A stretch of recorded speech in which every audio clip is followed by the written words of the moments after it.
Next question we have got for you is, we all detest cork-tinted wines. Sure. I mean, there isn't any choice because of that, you know.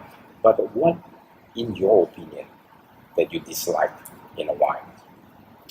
So it's not so much about the wine itself. It's just as cork taint is due to the cork, not the wine itself. But one thing I have very, very extensive experience with are heat-affected wines. I can't talk about the incident in detail, but we did have a container full of wines which was not transported properly. And as a result, we actually had to go through a legal process of claiming our cost back for that entire container, and also to ensure that the wines in that container were not released onto the market, so as to make sure that consumers at the end, who they don't know how a bottle of wine might have suffered or not during the transport handling process or during its storage.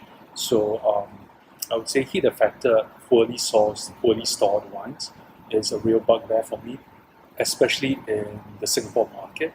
In the local context where temperatures are 30 degrees all year round, I think to waste the efforts of a hardworking winemaker and his team by just saving a few cents on storage and transport, I find that unbelievably crazy. It's just lazy and I think foolish.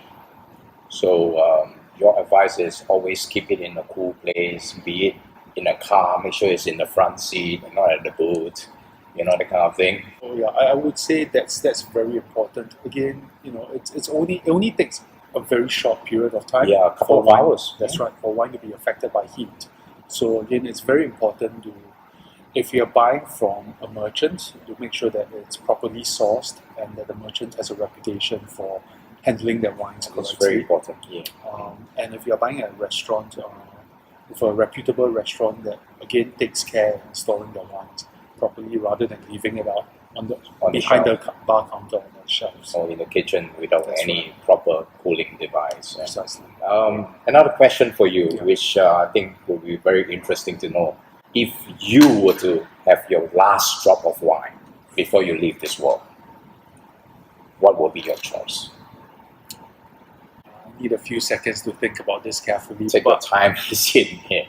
But I think I'll go back to what started me on this journey in the first place, which is, again, maybe not the grandest wine in the world, but just a glass of sherry fresh from the cask.